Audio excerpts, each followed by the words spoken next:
Big show. Baldy joins us at 4 to go over the Eagles draft. Tuesdays with Elliot happening at 3 o'clock. We know that'll end up in a fight one way or another. But I start off, we're going to do a Tell the Truth Tuesday because I am going to tell the truth. I don't think anybody will find this surprising, but I do think we are at a point in the Eagles offseason where you can say that largely the Eagles offseason is over. Right?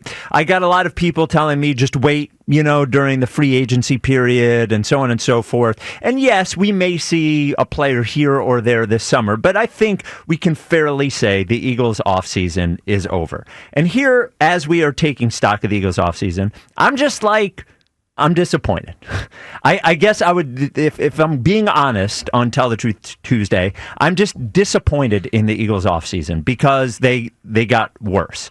And they just won the Super Bowl. And what I felt after winning the Super Bowl was here is an opportunity. Here's a team that is largely in their prime, just had the number one defense, has an offense that looks like it can get better, so on and so forth. Let's go in for the kill. Let's use this offseason to go in for the kill. Let's go get another one. And instead, it seems like they are taking a break almost this offseason or resetting. And while they'll be a contender, we ended the season last year sort of, way above everybody else. We would look at this roster and say, this is by far the best team in the NFL. And I feel like with this offseason, we're still a good team, but we're with all the other contenders. So if I'm going to be honest on Tell the Truth Tuesday, I'm going to say that I'm just sort of disappointed in the offseason and the tack they decided to take.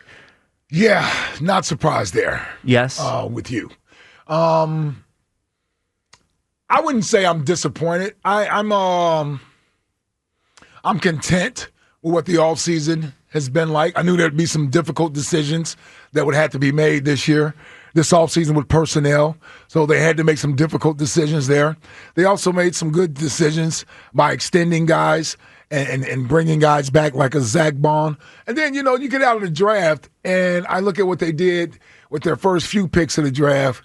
They had to replenish the talent they lost on the defensive side of the ball with younger guys, with higher ceilings, and you hope that you can balance out. You may not be as strong on that side of the football as you were last year. Doesn't mean you have to be terrible on that side of the ball. Doesn't mean your offense has to carry a little bit more of the load this year versus what they did last year. Although they were very good last year, don't get me wrong.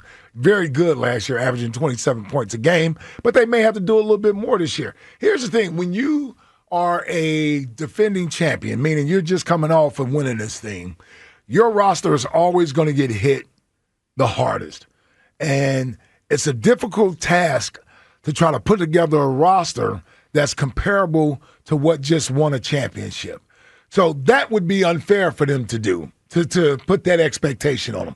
But you have to ask yourself, are we good enough to go do it again? And if I'm looking at the personnel right now compared to the rest of the league, I think they are good enough. Now, it's going to be harder, tougher schedule, road tests, all of that. Inexperienced players that don't have championship sort of mettle. I get that. But I look at the offensive side of the ball, and I'm like, man, there's so much talent on that side of the ball. That's just where I have to hang my hat at this year. So I'm content with what they've done. They haven't done – I'm not going to sit here and tell you I feel better about the team and they're better than they were last year. But there are not very many repeat champions. And the one thing I wouldn't have wanted, Spike, is the feeling of we've already passed on this season as far as trying to win a championship. But don't you kind of feel like that's what they've done? I don't feel that. That's why I was yelling to the top of my lungs at Elliott 2 weeks ago about trading A.J. Brown. Because to me, that's the type of stuff that would symbol or signify that you're not trying to win this year. They're coming back with a roster that you can still go out and win with. Can. Yeah. Yeah, I guess yeah, I can. Can. Yeah. But I think they went from, when you see the odds and see them as the favorite to win the Super Bowl, I don't know if they're the favorite to win the Super Bowl. I think they're right there with maybe 5 or 6 other teams. And at the end of last year, they felt way better than every other team. And for them to take a sort of a step back and maybe say, hey, we got to grow, we got to look toward the future, when it just seems like it was right there to win another one, that's why I'm disappointed. I'm disappointed to see so many productive players gone.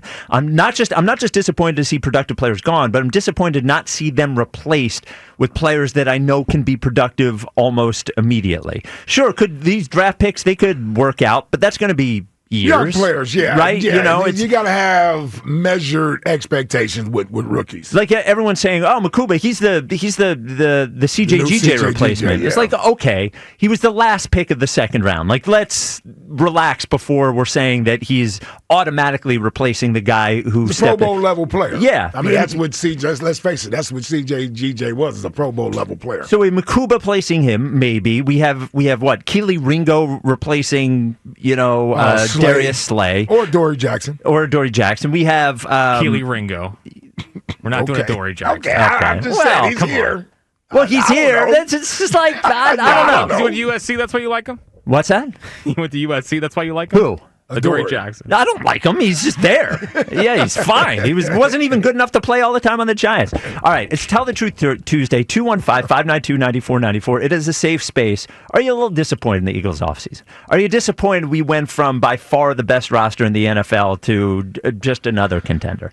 It's okay to admit you're a little bit disappointed. It doesn't mean you don't like the players that are on the team. It doesn't make you not an Eagles fan, but you could be a little disappointed. Jack, are you a little disappointed in the Eagles? No, because I made peace with it. Because I've already accepted that it's going to be a step-back season, and I'm ready to give them a pass. Like, they just won the Super Bowl. I mean, why can't I give them a pass? I don't need this gung-ho, bang, bang, bang, let's go back-to-back. The Eagles deserve a pass for next year. They're obviously getting younger on defense. No one's really going to give them a pass next year. They lose the first game. They lose the first game to the Lions or the Rams or whoever it is. Nobody's giving them a pass. Yeah. I can promise you that. He's the last person that'll be giving out passes. Well, yes. Yeah. This is the fakest pass I ever saw in my entire life. Give him a nice pass. They may get a pass at the end of the season when it's ultimately over. When you guys are all saying how hard it is to go back-to-back. Of course. Yes, exactly. Well, it is hard to go back-to-back. And what the Eagles are doing now is they're trying to extend their window rather than closing their window. That's what they're doing, which is fine. Okay. It's a step back here. It's fine. No, it's not. That's why I don't agree with you on a step back here. Well, it's definitely a step back here. Don't agree with the step back here. I certainly don't agree that they are intentionally taking a step back this year. How are they not intentionally taking a step back? They let a bunch of good players go and replace them with bargain bin. They're about to let Dallas Goedert go. No, because I don't know if that's going to happen yet, although it certainly has the feel that Goedert won't be here this year. No, they were always going to be stuck between a rock and a hard place as far as who they could keep and who they would have to let walk. There was no way they were going to be able to keep Zach Bond, whom everybody said was their number one free agent. But they didn't keep anybody else. No, because they couldn't afford to keep anybody else. I mean, they couldn't get Milton Williams. What did he get? $100 million? I don't even remember what he got. Something like that. And then certainly wasn't going to pay Sweat that amount of money. It's a step back. I mean, it's a little bit of a step back here. I mean, it may wind up being a step back here, but to me, that's no different than the last, I don't know how many Super Bowl champions. The Chiefs are the only ones who repeated. The Patriots. I want to repeat. 215-592-9494. Yeah. I believe the Chiefs did that after letting Tyreek Hill go. They did. So they had to make tough decisions with who they could pay and who they couldn't pay, and then it becomes on your coach and your organization and your quarterback. I mean, that's who it becomes. It comes on those guys. All right, 215-592-9494. You're a little disappointed in the Eagles offseason. We do have a next question today. Happy birthday to Michelle Pfeiffer, who was born this day in 1958, which makes her what, 67 years old? No, I think 60. I think 65. No. Well, she'd be 70 if it was. Yes. If it was 65. 2028. Yeah, so he's 67 years old. Nice try, Jack. Nice try on the math. I don't think you're right. You didn't write a math book. Yes, you did. So for today's next question, give us your go-to blonde. Blonde could be a guy, girl, whatever. Could be a horse. Go-to horse? Yeah, That's I don't blonde? know. Well, who knows? Jack, who's your go-to blonde? Big answer. Loved him in Wedding Crashers. Owen Wilson. Owen Wilson? That's a good blonde. That's a dynamite blonde. Yeah. Good luck topping that. Yep. Ike, Man, go-to I don't know. blonde. Go-to blonde. I'm not. You got to try to keep the delegation happy on this one? Nah. Okay, all It's right. a blonde. How can I keep the delegation happy? There's a Well, couple Beyonce's options. new album has. She's But that's a not blonde. real blonde hair. Lil' Kim. All right, yep. Yeah, that's not real blonde. Okay, hair. all right, You all want right. to give me a wig? Yeah, I know Well, what it all. okay, Yeah, a lot of them. all right, all Don't right. try to call me out with the delegation. No, I'm not. yeah, I'm not. stop I'm just. with I'm that. just trying to. Yes. You know. No, I'm just. Okay. Blondes. I don't know who would be my go-to blonde. Not a big blonde person. No. Nah, not really. You know, man. Go ahead. You pick one. All right. Let me see if I can think of one. So first of all, let me say my wife is a blonde. What did you say, Michelle Pfeiffer? Michelle Pfeiffer. My wife is a blonde, and it's her Happy birthday birthday, today. Val. It's her birthday, so happy Today's birthday, Val's Valerie. birthday? It is her birthday. Wow. So happy birthday, Valerie. Happy birthday, A Val. blonde. My go-to blonde, however, is Kate Upton. There it is. Oh, Kate Upton. Yeah. There you go. Yeah. Because picking my wife would be cheating. That's the only reason I'm not picking Val. It'd be cheating. Kate Upton, that's a good blonde. Yeah, it is. Yep. That's pretty good. Yep. You have to think on this I one? still can't think of one. All right. All right. 215. Why can't I think of a blonde? I don't know. You use Michelle Pfeiffer. That's probably the one I would have used. It's the only blonde, you know? What do you say? Go to? I know Yeah. other blondes. All right. All right. Well, you'll think of one. Yeah, I'll think of All one. right. Might have 215. to There's go not to many the- blondes I out might have there. to go to the delegation. Can I use Beyonce? Good. Sure. Yeah. She's blonde hair, right? Yes. All right, then. Yeah, there you go. All right. There you go. That Beyonce. delegation is happy. All right.